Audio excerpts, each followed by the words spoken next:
If chasing your dreams were easy, everyone would do it. Welcome to WatchMojo.com, and today we're counting down our picks for the top 10 famous entertainers who were told they had no talent. I mean, you gotta get you something special. I think you ought to pass it on. Before we begin, we publish new content every day, so be sure to subscribe to our channel and ring the bell to get notified about our latest videos. For this list, we're looking at talented and well-known individuals who had naysayers telling them to give up their dreams and get a real job. We're basing our picks on the success of the person or group and are excluding any stories, anecdotes, and other claims that don't have reliable sources to confirm them, like Walt Disney reportedly being fired from the Kansas City Star for lacking imagination and having no good ideas. You don't say. I do say. Number 10. Sidney Poitier. And I was not what I was required to be in Florida. I was not that. I couldn't be that. After holding several dishwashing jobs as a teen, the Miami-born Bahamian tried to audition for the American Negro Theater in the mid-1940s. The key word here is tried, as Poitier would be turned away by the director with words that essentially told him to stop wasting his time and to get a job as a dishwasher. You can't tell me when or where I'm out of line, or try to get me to live my life according to your rules. While he'd eventually successfully join the theater, his Caribbean accent, lack of acting experience, and inability to sing would lead to an initial rejection by audiences. You're making a mistake. But with lessons in hard work, he soon earned a lead on Broadway, and the rest is history. Number 9. Marilyn Monroe.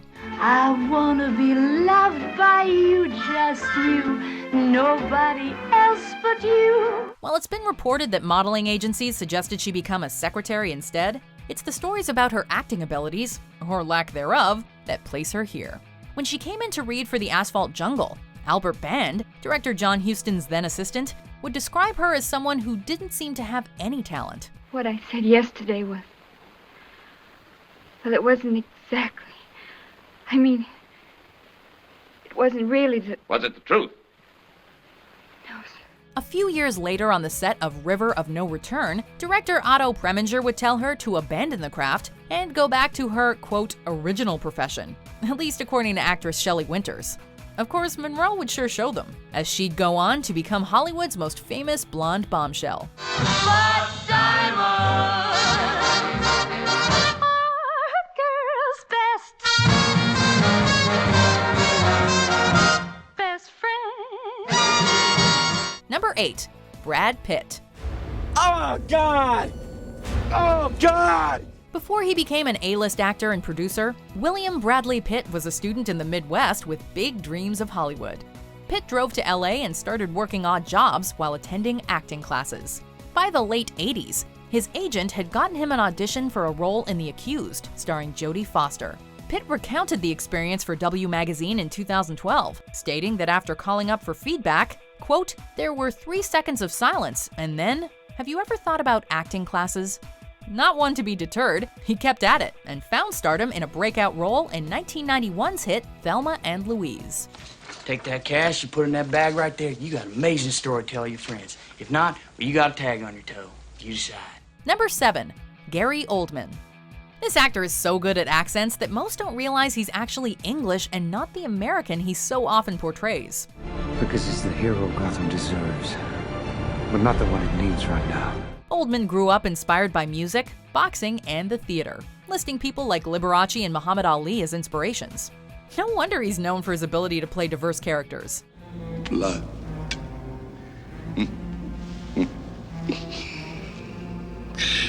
Is too precious a thing in these times. But when it came time to attend school, Oldman was turned away. After auditioning for the Royal Academy of Dramatic Arts, he was told that he had no acting talent and should seek another career.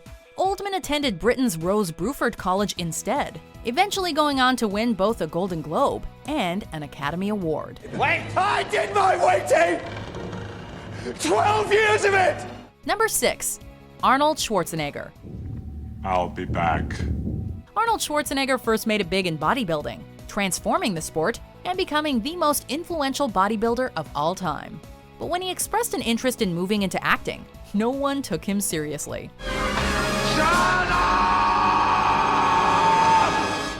His Austrian accent was too thick to understand, and his name was also too hard to pronounce. Not to mention, his overdeveloped body wasn't the ideal for a leading man. One of his first film roles dubbed out his accent, I don't understand. while another had him playing a deaf mute, both avoiding the accent issue. But with a part in 1976's Stay Hungry, Schwarzenegger found an audience and a Golden Globe. A decade later, and he was a box office superstar. Hasta la vista, baby. Number 5. Fred Astaire. I'm in heaven, and my heart beats so that I can hardly speak. Gene Kelly has been quoted as saying, "The history of dance on film begins with Astaire." This dancing, singing, acting, cultural icon started his 76-year career as part of a brother-sister dancing act. He would go on to make 31 movie musicals, often with Ginger Rogers as partner. But when he did one of his first screen tests, the evaluation was reportedly quite harsh. The man who'd go on to define an entire style of musical performance was initially deemed someone who, quote, can't act, was balding, and could dance, quote, a little. Soldiering on, this triple threat went on to win 2 Emmy Awards, and is credited with revolutionizing cinematic dance. Number 4. J.K. Rowling. It is impossible to live without failing at something, unless you live so cautiously that you might as well not have lived at all, in which case you fail by default. After completing a BA, Rowling moved to London to work as a researcher and secretary at Amnesty International. The job didn't last too long, so she decided to move to Manchester, and it was during this train trip that Rowling was hit with inspiration to write about a young boy in wizardry school. After quickly marrying and then separating from her husband, and about a dozen rejection letters, she felt like a failure. Because my greatest fear had been realized, and I was still alive, and I still had a daughter whom I adored, and I had an old typewriter and a big idea. And so rock bottom became the solid foundation on which I rebuilt my life. One publisher would tell Rowling that a writer's group or writing course may help her. But with 3 chapters of Harry Potter in her suitcase, she persevered, creating what became a literary phenomenon. Still, even her eventual editor would warn her it'd be unlikely she'd earn a living as a writer of children's books. Took the view that my overactive imagination was an amusing personal quirk that would never pay a mortgage or secure a pension. I know the irony strikes with the force of a cartoon anvil now, but... Number 3. Elvis Presley. Come on and do the jailhouse rock with me, let it rock. Go, go, go! Everybody let it rock. The king of rock and roll was not always seen as such a shining star. In 8th grade, Presley was making below-average grades in music class. His teacher believed that he had, quote, no aptitude for singing. And this was just the beginning. As he auditioned for local groups and talent shows, they all said he, quote, just couldn't sing. The advice he received after one audition was to keep his job as a truck driver because, quote, he would never make it as a singer. It was only after Presley was overheard singing by Sun Records exec Sam Phillips in the mid-1950s that things started to change. By age 30, he became the highest paid performer at the time. And your kisses live behind like the sweet song of the choir. You light my morning sky, burning love. Number 2. The Beatles. Help me get my feet back on the ground. Won't you please, please help me? The Beatles were looking for a record deal in the early 1960s when their manager Brian Epstein got them an audition with Decca Records in London.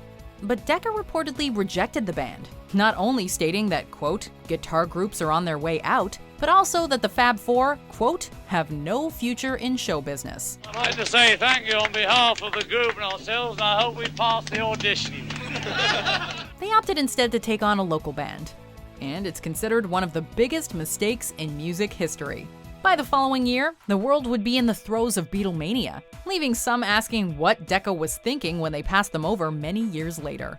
In 2012, a Japanese collector paid £35,000 for the original audition of the Beatles for Decca Records in 1962. The best things in life are free, but you can keep him for the bedtime bees. What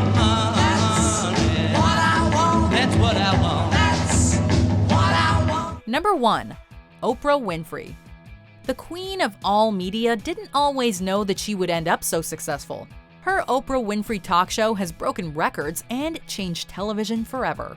But when Oprah was first starting out in media, things weren't so promising. After working her way up to anchorwoman in Baltimore, she was supposedly considered dull and stiff and demoted. Since she was still under contract, the news station moved her to a sleepy afternoon talk show.